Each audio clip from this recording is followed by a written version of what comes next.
Welcome to the Muddy Dugout podcast. My name is Craig. I'm with my partner Keith, and this is episode 2. So happy to be back. Happy to be talking to you guys. And baseball is back. This, whenever you see this, we are in the middle of our season. Just started, really, but right. In the middle of our season. Yeah. And we got records out, scores. You got team mascots back. You got brews of the game. You got championship belts. You got all kinds of stuff going on. And it's been a fun few weeks so far. Keith?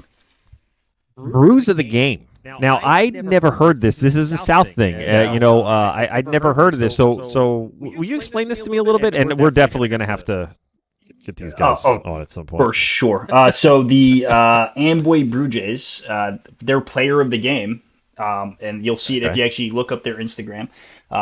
Their player of the game gets the brew of the game or the beer of the game, but brew of the game. And it has, the picture has them with a beer next to a cooler with the championship belt and like their stats on the side. And I thought that was an awesome, nice little touch for their team. I was kind of jealous, but our name doesn't really work with anything, It doesn't. You could have a bullet of the game. Drive-by of the game. 45. Drive-by of the game. That's a terrible. Drive-by is terrible. Mine was better than yours. I don't know what you're thinking. Bullet of the game, depending on the hit, the bigger the situation, the bigger the bullet, There you go. There you go. It's a thought. Listen, it's a thought. It's a thought, yeah. I'm sure there's other things we could come up with. But, that's really interesting. And the reason I say that is because one thing I've learned through doing these interviews and talking to these teams is everybody does things a little differently, the more creative, and that's really cool about how you can do things your own way. The brew of the game is a really great idea how to, honor a player, and it's unique and it's different. I've seen Instagram posts with the big necklace, with the team name on it, hyping everybody up, swinging it around before they give it to the player of the game after the game's over.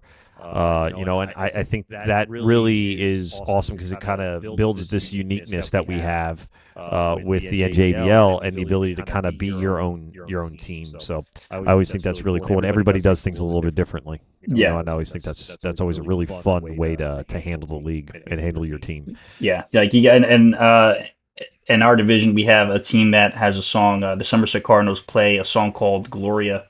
I forget who it's by. I'm pretty sure it's a one-hit wonder song, and I kind of hate it because it means they won, but it's kind of like connected to them. So on their Instagram and actually at the field, they'll play the song after a win, and it's like roll cards, play Gloria, and it's like once you play against them, you kind of end up hating the song because that means they whooped your butt. I think I've heard that song before, but it's driving me crazy who it's by. We're gonna have to get them on, and they'll probably play it for us, and I'll see back here. They'll play it for us. Fantastic. Yeah. You'll have to deal with that one. I probably won't have any problem with it. I'd like to know the story behind the song, like why they picked that specific song. But they do that. That's a really good point. Yeah. I was thinking. I always found it interesting, and I was kind of curious about you. You've had playoff runs, you've had championship runs, right? Yeah, only a few. Do you remember a time where I feel like no playoff run ever goes the same? No, there's always a problem different in your playoff run. There's always something wrong. Something goes south. Actually, I had one magical playoff run where nothing went wrong. We went undefeated that season, and we just swept the season. that was no way. I did, yes. You're such a liar. One. There's not a person who's watching this or listening to this believes you because they've all been in playoff runs and they know. But the other two were definitely adventurous. I mean, listen, I'm not saying that I didn't sweep through playoffs. I'm just saying that in order to accomplish that, I still had things go wrong in the playoffs. Like I don't know if that happened. Yeah, it's happened. But I'm telling you, my hand to God, our last championship at amateur, we beat the Toms River Juice Balls. We went undefeated. It was a fall season, so maybe it doesn't count. Name. Yeah, it was a fall season, so maybe it doesn't count. But Well, We went, we no. went, What? We learned that last week. yeah, yeah. But that season we were supposed to win, and we went undefeated, and we won, and there was no hiccups or Right. anything. Now the springs before that and the fall before that, yeah, there was definitely some adventurous times. Yeah, there's always adventurous times. I think. I feel like there's always something. I won a championship with my starting center fielder as my catcher because none of my catchers could come to the game. That was fantastic. In order to win the first round of the playoff, I started my shortstop at pitcher, who hadn't pitched for me all season. So stories that I'm sure will come out throughout the course of the season, Yeah. and whatnot. But I always find those kind of fun and different when it comes to this and teams and whatnot. So our first championship, fall of 22, we went 7-3. The Marlboro Mets were in our division. They've been our biggest rival throughout the history of the Bullets, probably until very recently.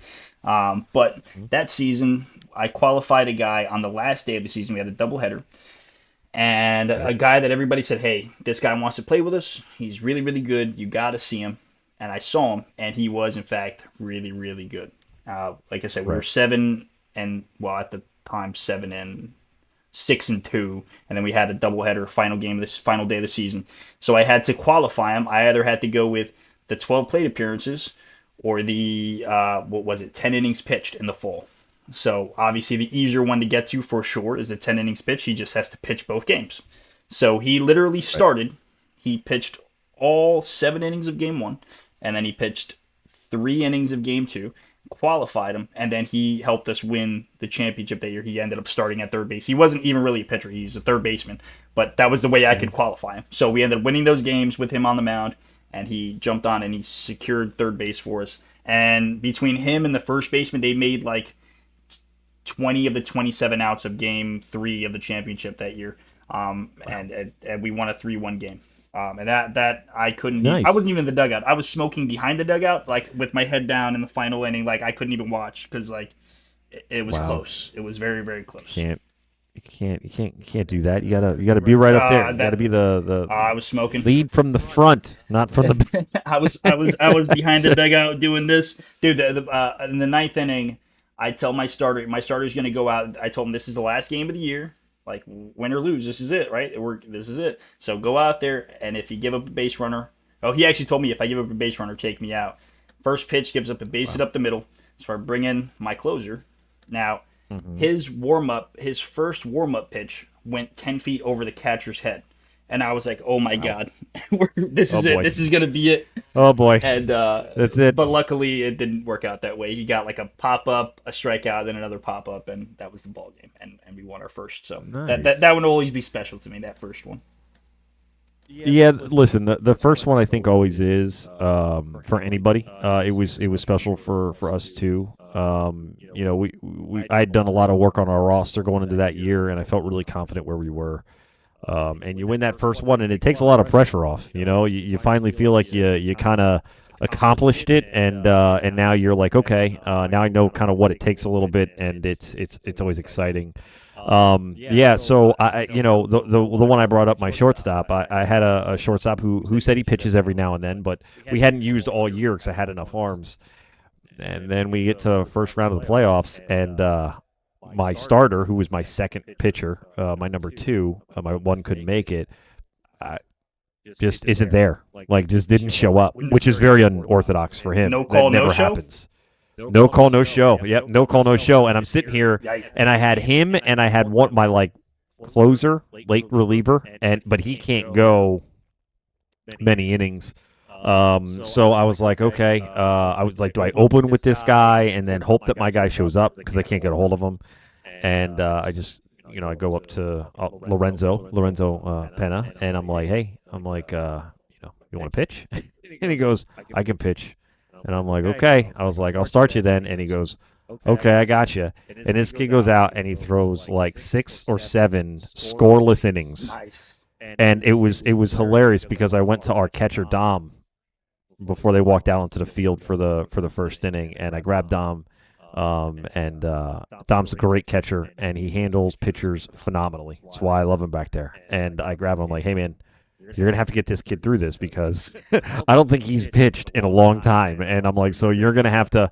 He's like, don't worry, coach, I got you. I'm like, okay, okay, good. And he did. I mean, he got him through it, and we managed to win that game. And yeah, that was on him, and he was great. Unfortunately, Lorenzo moved away after that season and isn't with us. Although I heard he might be back in town, so I might have to reach out to him and see Hit him up. see if he wants to come play with us again or something.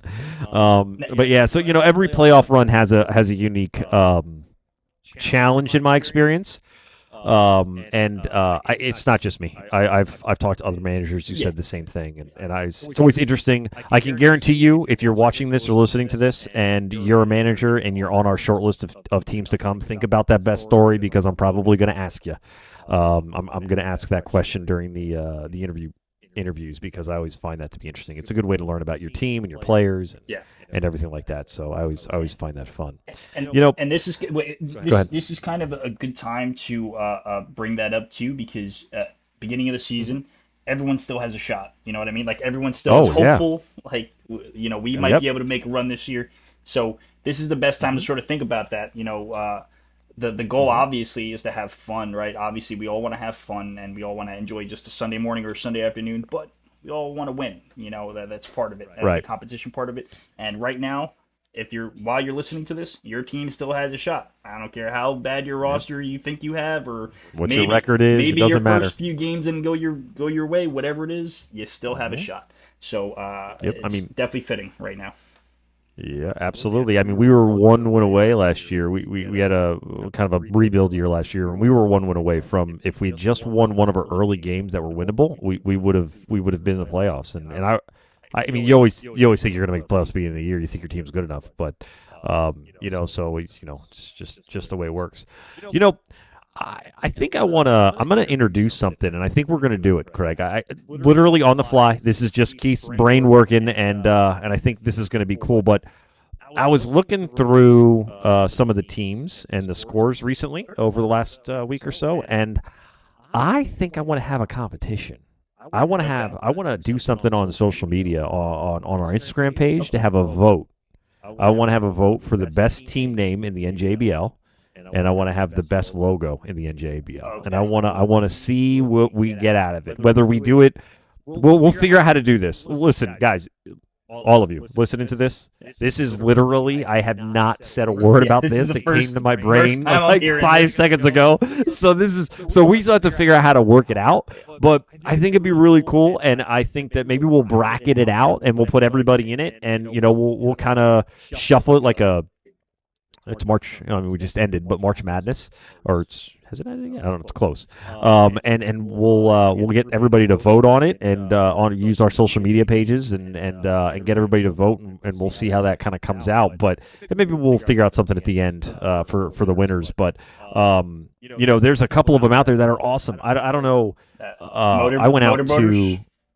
Motor Boaters is a good one, absolutely. Logo-wise, I don't know if you saw it or not, but back at the party, the in-season party, opening season party. Why am I drawing a blank? The kickoff party. Kickoff party. Wow, that was bad. At the kickoff party, the Lumberjacks, the Bud Lake Lumberjacks, dude, that's not bad. Their logo, yeah, awesome. Oh, I haven't seen their logo. I got to check it out. Yeah, go, dude. Yeah, go check out their logo. Phenomenal. As a matter of fact, I think I talked to them a little bit about it at the kickoff party. But I think there's a lot of really fun names out there that I think are creative and way more creative than mine. Hold up. I was gonna say, if we're doing this, we gotta add some rules. You can't be copying an actual major league team name. It's got to be original.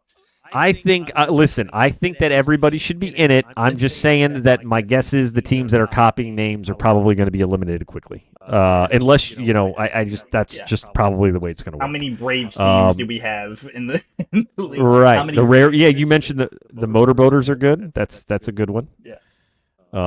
There's a couple of them out there I think are really awesome. The Vibes. The Jersey Shore Jug Handles. That's a good one. The Jersey Shore Vibes. I think the Vibes are that's a decent one, and I think they have a pretty cool logo. They do. They do. How about the White House Station Gamecocks? Interesting. Now, Gamecocks is an actual team name, but You know what? It's kind of bold to pick that name. Like I feel like that's it, still a bold name to it pick. is. I could. You should see some of their. You should see some of their logos. Oh man, I could imagine. I mean, I like the Sussex Mountaineers just because of where they are. I think that's really cool. Very fitting. Yeah. Yep, very fitting name. I mean, there's so many. Even we talked about them before. The Blue Jays. That's just creative and different. So, dude, I'm telling you, the name game is off the charts with a lot of these teams. I'll tell you the ones who I think have the biggest guts. The Almighty Gods. That is very bold. The Almighty That is a Gods. very bold name. The NJ. Yeah, there's a lot. Yeah. If you name your team the Almighty Gods, you better be good right off better a good. jump. Like I think they came in last year and they weren't bad, absolutely. but definitely a bold name to pick. Like I definitely wouldn't have done that my first year. Definitely would not have picked that. And listen, we're just guys. We're just cherry picking. Just my opinion. We're not. Yeah. We're cherry picking names here. We're not by any means saying that anybody's name's worse than anybody else, or we didn't. We might have there's some forgotten names. There's really definitely good ones some out there, names but that are worse than other names. There's like the Brink Squad. Don't you say? That's terrible. Okay, Terrible all right. name. Brink Okay. Squad. What does that even mean? I don't know. Where are they? I don't even. They're in South Amateur, I think. Are they? Yeah. Okay. And they're decent. Bunch, a lot of good guys over there, but yeah, terrible name. Right. I don't think it means anything. I just think it's kind of silly. Listen, I think Craig's got something against teams. He didn't say this just now. I think Craig's got something against teams that have MLB team names after them. So whether it's the Athletics or the Reds or the Braves, the Brink Squad stole my team colors. They took the gold and black that the Bullets have. And so there's a little beef there. Yeah, their uniforms look imaginary exactly beef. Like, they don't know about they it. They have no idea. This would be the first. If you're listening, this should be the now. first time you hear it. Yeah, I think your name is silly and you stole my colors. And he's in your league, I think, right? You have a my team lower level team is yeah. Your lower team's there, so maybe we'll go to that game. Oh, that might be going to say. Nah, maybe we'll go to that game. I like those guys. They're good guys. Their team name stinks though. Yeah. I'm not gonna call anybody out. Okay, I have to. How about the 30-30 Cubs? I don't. Oh man, I saw that. What's that about? I don't. Maybe we have to get them on and see what's going on. What 30-30 means. Yeah, 30-30 Cubs. I'm not sure. Maybe it's like trying to be deep when I don't know, like when like someone's trying to be deep and it just doesn't come across. Right. It just doesn't come. There could be a perfectly logical reason for it. Yeah, there might be. But it just doesn't land. I don't know. Yeah, 30 Cubs I'm curious. 30-30 Cubs. I'm curious where that came from, but So listen, if you guys are listening and you want to explain yourselves, please let us know. We'd love to hear it. And your name. But I think that's what we're gonna do. I think we're gonna put something together. How about the Blaze? And we'll post it. You want to take a shot at the Blaze? Listen, we had a rivalry for a little while. That's what I'm asking. The Reds and the Braves. I'll take a shot at them right now. Listen. I'm not gonna take any shots at the Blaze. I like those guys. We definitely have a rivalry. I love Vinny. Yeah, me too. It sounds like a 13-year-old named their team, the Blaze. Come on, come on. A 13. Hey, I'll give them credit for uniqueness. At least they kind of created their own identity. It is an original name. It is an original name. They're not. Like a 12-year-old playing MLB The Show probably named their team the Blaze, and it's like, you know what I mean? Like it sounds like a middle schooler might have named the team. Who knows? Maybe one of their kids did. Maybe they had a kid, and that's how. We got to bring them on and ask them how they got the name. We got to bring them on and ask them, Vinny. We're gonna have to get you on here and see how the name came about there. But they also are another team that has a lot of teams across the league at different levels. They were my inspiration. Vinny runs, I think, three or four teams. I think at this point across the league. They're littered throughout the north at different levels. They are not in intermediate. I don't play them. But when I was coming up, we did. When I was coming through amateur, AAA and amateur, we were rivals with them for sure because we were always two top teams in the league, and those were great games. And we're going to get into those later, I'm sure, as the season goes on. And if we get Vinny on, we've both had some heartbreakers. I'm going to have to go check, but I'm pretty sure and I'm going to take it for this one, but I'm pretty sure we have a winning record against them. I think I've got him. I think I've got him a little bit Maybe on he's that. But got you. now he's gonna move a team into my league just to level that just out. to level it out. Next year, 2026, there's a Blaze team right in intermediate with me, and I'm gonna have to deal with that. But but yeah, so no, he runs a good organization over there. Yeah, he It's does. it's always fun. Nah, I love Vinny. Good guy. Good guys over there. Yeah, no, it's great. He's great over there. But yeah, we're gonna do this. We're gonna put something together soon. Where we can, I want you guys to vote on team names and logos because they could be different. Like you could have a great team name and somebody else's logo is better. Or maybe you've got a team that's got a professional baseball team's name, but you've redone your logo and your logo is awesome. So I think that it can be different. So we're gonna figure out how we're gonna put this together. And we're going to do it definitely at some point. So be watching for that, and it'll probably be sometime after this airs, and it'll be fun. I think it's a good way to get everybody involved. Now we got to figure out a prize though. Like you did spring this up on me. You got to Yeah, I'm gonna have to get that baseball thought chew. too. Maybe maybe we could do a that. bag of chew. Yeah. Bag of chew or something, or maybe we can do some seeds or something. Is your team an older group or is it like kind of like young? They're not. I don't think for an 18-year-old team, like 18 or older, which is obviously where we mostly are, or where we are, but where most of the teams are. I don't think we're older. I would say most of my guys are in their mid 20s. I would say. Yeah, I got them. We were a young team. Like when I started, we were a pretty young team. Everybody was sub 25 for the most part, with the exception of a few people. Now I've got a couple of guys.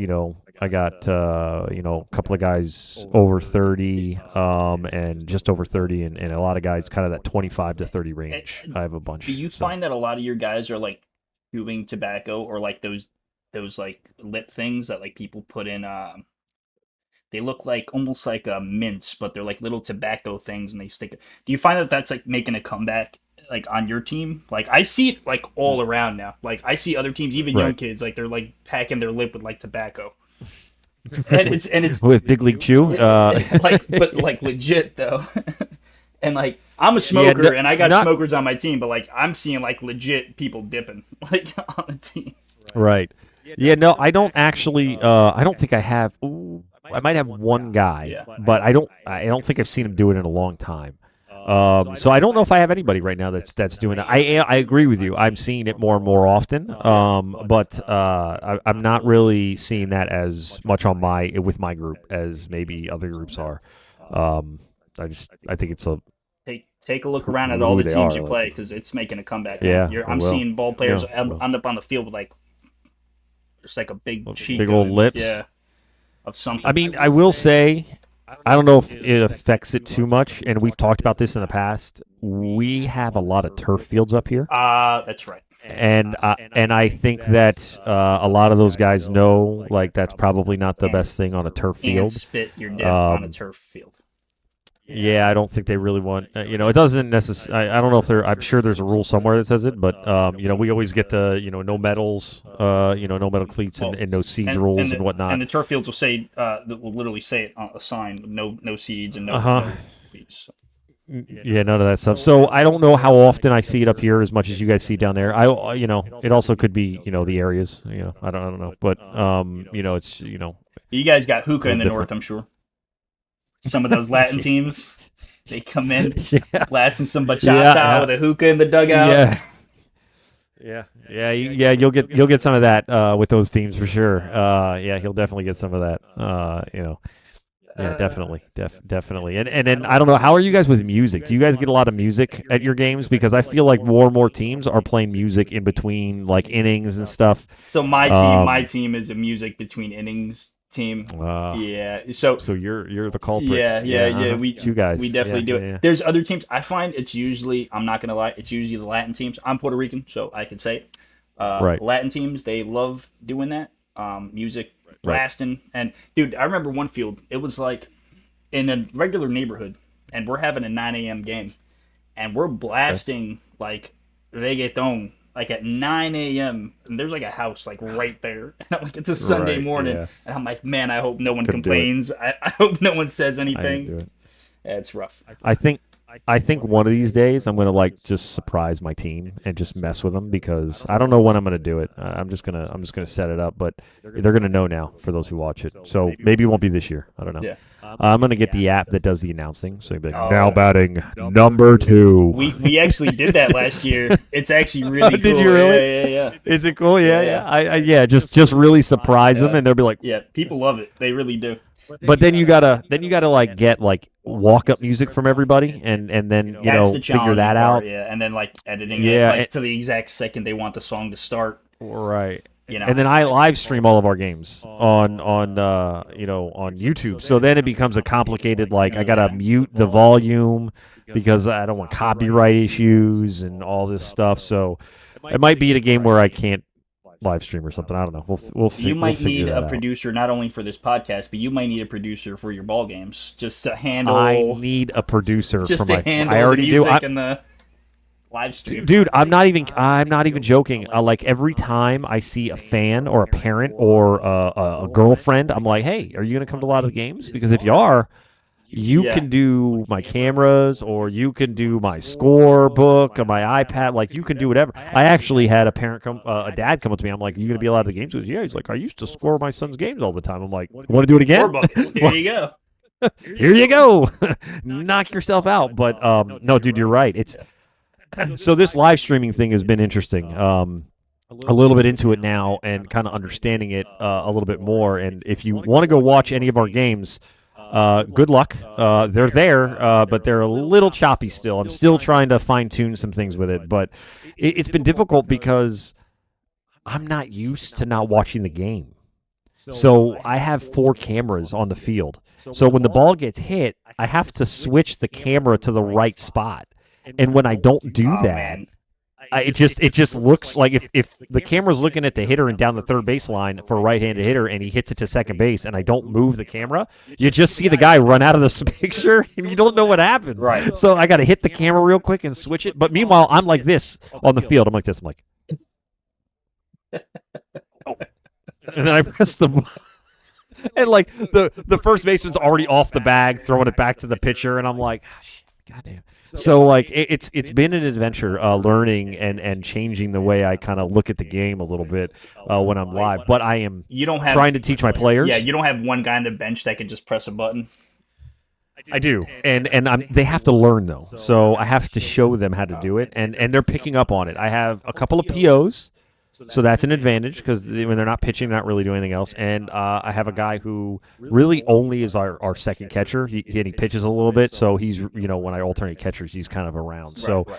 I think these guys are going to be my main guys for that and whatnot. So and I also do have one of my players' girlfriends who is willing to help out. So There you go. if when she's there, so I've got some help. I Something in just the have works. to Yep. I actually just got to use them when they're there.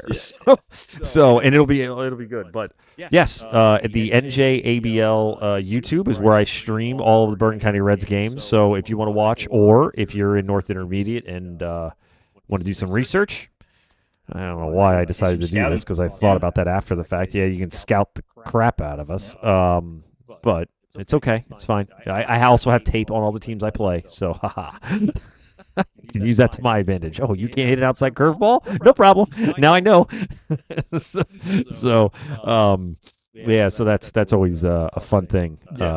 Trying to figure that out. That was definitely a little bit of a challenge, but I like challenges, so it's been fun. Yeah, see, and definitely been fun. we have a lot of teams do the music in the South, and I haven't seen anybody really live streaming. There's some teams that do the Game Changer app and they live stream through Right. that. Yep. Which it's only a few, man. Like I know the Carteret Cubs do it. And then Right. I know we have this year the German Valley Colonials. They're apparently doing like a whole like commentary booth and like live streaming games too. So I think it's So we it might talked be to a them, big thing. It might too. be a big thing this year. A lot Yeah. of teams doing it, but it hasn't caught on in the South as of yet that I've seen. Yeah, there's more teams doing it. German Valley Colonials have a 6 camera setup. I've actually had a lot of conversations with them, but I think in the future we may have a conversation with them here at some point. I think they were interested. So that will be a unique one. I think me and it's Brian will probably take a good portion of that interview up. I think we even talked about doing a separate show just about. I don't know what Craig. I don't know what you'll learn something maybe. I don't know. Just me and him and you doing a show about live streaming, kind of talking through some of that stuff. So for people who were interested in doing that, they would kind of get some of those tips and questions answered and stuff like that. We'd probably ask you guys to feed us questions if we were going to do that. Give us questions beforehand. But by the time that comes around, they've been doing it for a while, and I'll probably be pretty proficient in it. So it'll be a good opportunity to gain some knowledge for those who want to go out and do it. I've had a couple people reach out to me already through the Instagram about streaming their games. So I'm looking forward to kind of expanding that a little bit. Yeah. Now I have a question. Yeah. Do you have a camera in center field? So I do. I have a camera capable of being center field, and I tried to do it in our preseason scrimmage game and failed horribly. And I haven't put it back out there yet. I intend to at some point. Once I can figure out connection issues, I think I've fixed that. I just haven't had the guts to put it out there. Plus, the fields that I've played on since don't have an outfield fence. So I'd have to put it way out there, and I just don't know if that's valuable enough. So I think that eventually I will. I will try it again. You can't give me cameras because if I could put one in center field, I'll just watch the catcher's signals and feed the signals to my batters. Oh, come on. You can't do that. If you ain't cheating, you ain't trying. If you ain't cheating... No, see, here's the problem now, because now all these teams that I'm playing are going to be like, oh, you can't put that out there when I'm playing you. Listen. I'm gonna look right into the camera for all of you people out there. I promise you that is not what happens with the bird. I don't know what the Bullets do and what crazy stuff they got going on, but I can tell you that up here in the north, okay, us northern teams, all right, since you rep the South, us northern teams up here, we're honorable. Okay, I'm not stealing your signs. Man, that's not happening. I probably just started a fight. Sorry, guys. Oh man, but yeah. So listen, I we have a really good interview I think coming up for you guys in our second episode. So I hope you guys enjoy it. Yep. I think it'll be really fun. Again, we're always looking for people to help out. Reach out, hit us up on our Instagram, and we'll be happy to speak with you guys. Producer, please, somebody who's good at editing and good at taking clips and making stuff. That'd be awesome. Yep. All right, guys. So appreciate it. Enjoy the interview, and we'll be in touch, and we'll talk to you soon. Take care. Thanks. Here comes the money. Here we go. Money talk. Here comes the money. Money, money, money. Dollar, dollar. Dollar, dollar. Ching, ching, bling, bling. Cut the chatter. You ain't talking money, then your talking don't matter. Ching, ching, bling, bling. Patent pockets. We take the dollar, dollar. Can a damn soul stop it? Here comes the new kid on the block. Hold on your bets, here's where the buck stops. See, first of all, I'm stepping out on my own. Here comes the new kid on the block. Well, hello, everybody, and welcome to the Muddy Dugout podcast here. Today, we have a wonderful guest for you. As always, my partner, Craig, is here. Say hi, Craig. What's up? Welcome to the podcast. Exactly, absolutely. And we have a rival manager, maybe in the past, but we for you at least, not for me. I'm up north, but we have a manager with us today from the south, from the Union Rough Riders, Antonio Vega. So, Antonio, man, welcome to the podcast. Hey, thank you for having me on. I'm happy to be here. Well, absolutely, and we're happy to have you. He's a champion manager. You left that out. One that won the 2024 spring championship, right? Okay, that's correct. There you go. If you listen to the last podcast, then you would know that that's the only championship that matters. Spring. So, that's it. That's the one that matters, dude. You got it. It's the spring. Yeah. Nobody. Yeah. Fall. No. Nothing else. No. We're gonna have some fall championship manager on here that's gonna absolutely cook me for that one. But whatever. Hey, I got two. I got two from the fall, and I love those things. I got two fall, and I love those. What does things. that say? Yeah. How many springs do you have? All right. Okay. So at least you have one. So you're okay. You're ahead of the game. There you go. Antonia, man. So why don't you give us just a little history about your team? I know that last year, or you guys had a little bit of a rebrand, which we'll get into in a little bit. But how long have you been managing whatever this team in general, and how long you've been with the NJBL? So, I mean, we'll start from the beginning. I mean, the team, the original under the original name, Springfield Giants, we formed back in 2021. We were officially like organized into the team, and we started playing in spring. But I've been in the league for just a previous year, in 2020 during the COVID year, and I was with the Hillside A's during that time. So that's where I got the knowledge and experience about the league. So I've been pretty much doing this for 5 years. I used to manage on my own, but now I got a good group of people that I manage all together with the team. And, it's going really well. I mean, 5 years, finally got over the hump and won a championship last year. There's no better feeling than that. It is always a great feeling when you finally get over the hump and you win that championship. I mean, I think all of us start from the same area, right? We have teams, and we think you start going through building that roster, and you're like, oh man, this team is going to be awesome, and then you get into the games and you're like, oh my god, we are not awesome, Yep. and it takes time to build that team. Yeah. So you said you started. When you started, you were actually a player. Is that correct? Yeah, I was a player for the Hillside A's. Just I wasn't the greatest at all. I was a complete dog water. What position did you play? Give yourself some credit. I was playing what I recall right field. I pitched a little bit, Oh, and that didn't pitcher, work okay. out. So I was like, Oh. all right, so I gotta do some training. Oh, playing right field, did some training. You must have a cannon. If you're playing right field, you got to have a cannon for an arm. There is a Pitching. famous nickname that I have that dates back all the way to high school, called the Vega cannon. The Vega cannon. All right. So, well, now you've done it. So, when you start watching these podcasts, you will learn that I will start digging on things when I find them. So, you're going to have to explain to me where the Vega cannon came from. How Yes. did that even come about? Yes, so I mean, back in high school, I didn't know any better. I would throw a baseball with my throwing partner, and sometimes I just go very deep out to like as far as I can go and just start throwing the ball as hard as I can, as far as I can. And I don't know, it just started. I wasn't the best baseball player. I wasn't a baseball player for high school, so I started late. I played in my senior year, played quote unquote because I really didn't.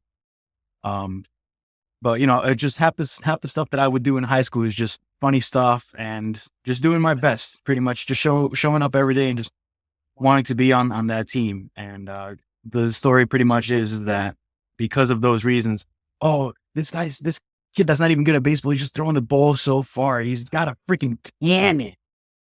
The So- Vega cannon. That's And where the it pretty much Vega ended. cannon was born. The Vega cannon was born. Give yourself some credit, Very though. nice. Where'd you go to high It sounds school? like you were on the team, though. At least. I was on the team. I was just occupying the left side of the bench. There you go. Hey, you're a glue guy. I can tell. You're a high chemistry glue guy in the dugout. You keep everyone together. I can tell. Yeah. Yeah, glue guys become managers, right? Is that how that works? I guess. That's how that works. Yeah, absolutely. All right. Well, that's good about that. Where did you go to? Where did you play high school? I went to David Brearley High School in Kenilworth. That's where I went for all 4 years. Okay. All right. Awesome. So you started out with the Hillside Athletics, and then you transitioned and you started your own team with the Springfield Giants. What made you decide that you didn't want to stay with Hillside, or better yet, what made you decide that you wanted to maybe make that migration into creating your own team? How did that start? So the biggest thing was nothing on the Hillside A's part. I freaking love those guys. Even to this day, we have our rivalry and all that, but I love those guys. They're awesome. The whole reason though is just because I wanted to get a couple of my friends together to play baseball. Some of them didn't really have the time to be able to play baseball, or they weren't really interested in joining an established team already. So I thought of a grand idea with one of my friends over a FaceTime call on a hot August night, and we were like, let's just start coming up with team names, see what we can come up with. let's start matching like hat logos with like town names that are local to our area. And, we saw the San Francisco hat, the initials on it are SF. We associated that to Springfield. Like, we'll start building off of that. And then I remember I'm just looking at the uniforms. I'm like, I like the cream color uniforms. I think we can make something out of this. And so we pretty much delved into forming a team. We started emailing Mike, getting all the information.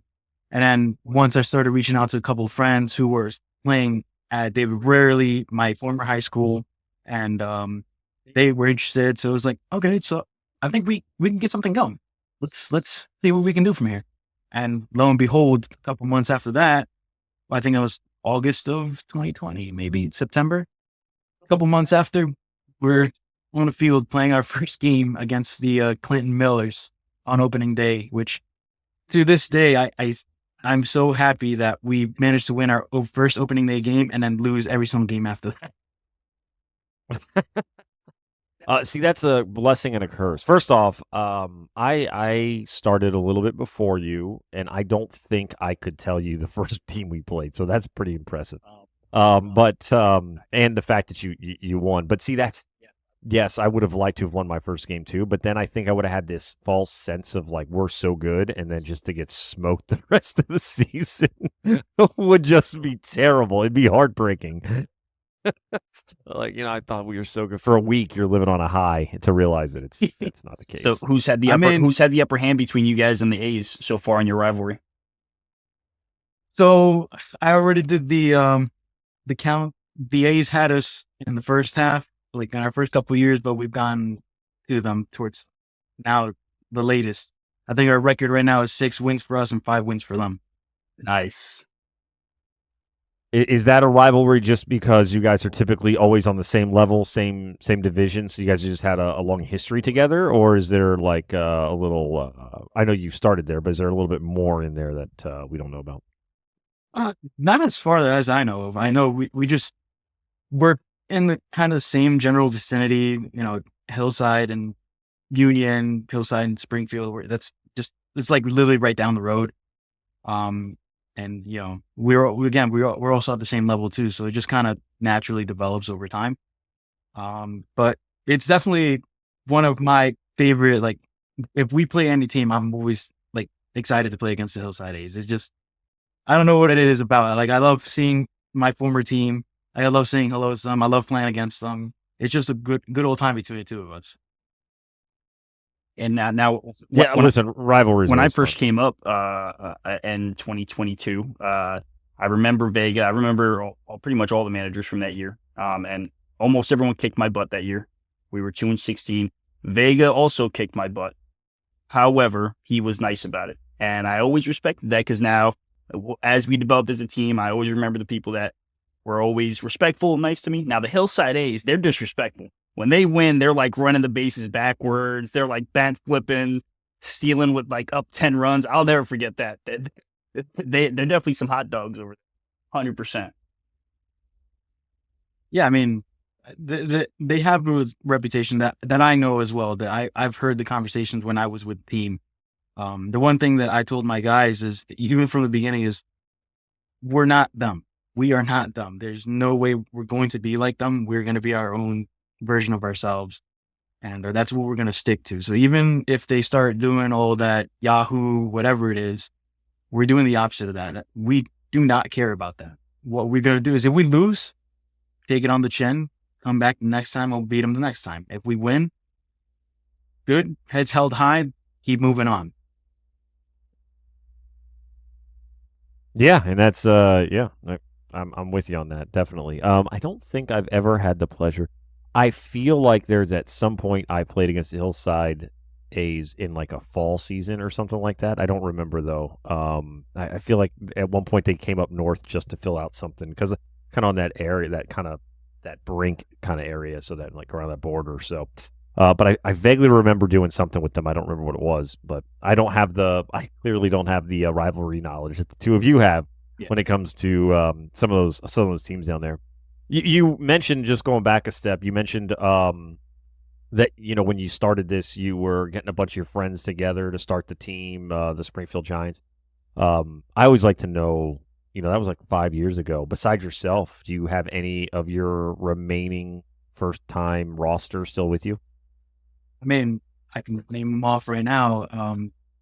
The three coaches that I have right now were there from the beginning. One of them stepped away for a bit, but came back now. The two have been here since the beginning with Nick Borg, Josh Temple, Xavier Wallen. They've been here from the beginning. Michael Shimko, our pretty much cornerstone, has been here from the very beginning. Even our catcher DJ has also been here from the beginning as well. So him and Chris Gomez, our starting second baseman, he's been here from the beginning. So there's a fair amount of guys that have been here from year one still. And those are the core guys Awesome. that we built the team around. So you kind of mentioned those coaches. Do they also play, or do they just strictly handle responsibilities and stuff at the games? For the most part, I have Practices. them share the responsibilities with me. Like, I can't do everything at once, so I'll let them handle lineups, rosters. I'll let them do whatever the on-field decision that they got to do. I let them handle that. Let me scorekeep and let me do everything else that it might be a little bit complicated for them, like the whole financial stuff. I really deal more with the behind-the-scenes stuff. So General when it manager. comes to on-field stuff, they're the ones that take care of that. I need to find 3 friends like that. So I don't have to do all of it. That's what I need to do. I need to go find some people, and get some help. That's fantastic. That's really cool though, because I think that says a lot. When a team is able to start, whether it's 4, 5, 6 years ago, and still have a good group of their core guys around, really to me says a lot about the team environment. And which you obviously set the tone for, being the guy kind of running the whole thing and whatnot. And like I said, it's a testament to you because you're able to keep those guys around. Nowadays it's so difficult because people want to, they want to go do other things on Sundays as they get older, or they get families, or whatever the case may be. It can become a lot. So to keep a good group core together for a long period of time, that's really awesome. Vega, you're in Union County, correct? Yes, I am. So you're like right on that border between North and South. You ever consider playing in the North divisions? Typically, I mean, I ask the guys if they want to. I think they like the South just because they happen to know a couple people that play in the South. Me personally, because of the fact that the Hillside A's are in the South, I want to be in the same division as them, just to keep that rivalry going. But typically, we kind of just like the South more because we do take a couple trips down to the shore. If we ever happen to have a beach game ever again, which we did once in our first year, we tend to take trips down to the South. And a lot of guys, for the most part, they also live in the South too, so it just kind of makes sense as well. Gotcha. Yeah.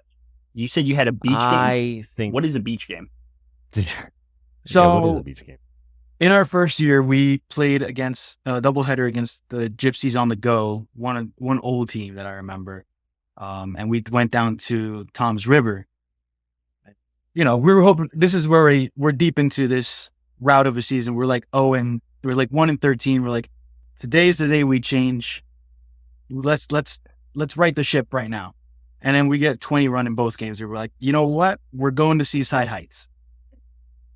That's awesome. I probably would have too, honestly. Bad seasons, getting absolutely killed. I probably would too. I never had it. Hey, listen, Mike, Tim, if you're listening, I've never had a shore game. Like, Craig hasn't had a shore game. It sounds like either. Give me a shore game. I'll play somebody down there. I played at Tom's River. I think I know exactly the field that Vega's talking about because I used to live in Eatontown. You just didn't take advantage of it. Yeah, we didn't have a beach game afterwards, but I actually love that field in Tom's River. I forget the name of it. I think it's a fireman's field or something like that. I think in Tom's River. I think something like that. It's a beautiful field actually. Everything's closed in. Foul balls don't get lost. It's actually a pretty decent field. So I actually have two more things on that field. In the same game, Mike Shimko and Xavier Walton hit their first ever home runs in that game. And then on top of that, I did pitch that one game and I struck out two guys for the first time ever. Walked the guy and then I got a ground out after that to end the inning. And I'm pretty sure you guys know Trevor Bauer in his heyday when he was doing the whole sword in the sheath. I did that. Everybody freaking loved it, and I have the baseball from that day. Nice. I mean, I would have kept it too. With all the information. Yeah.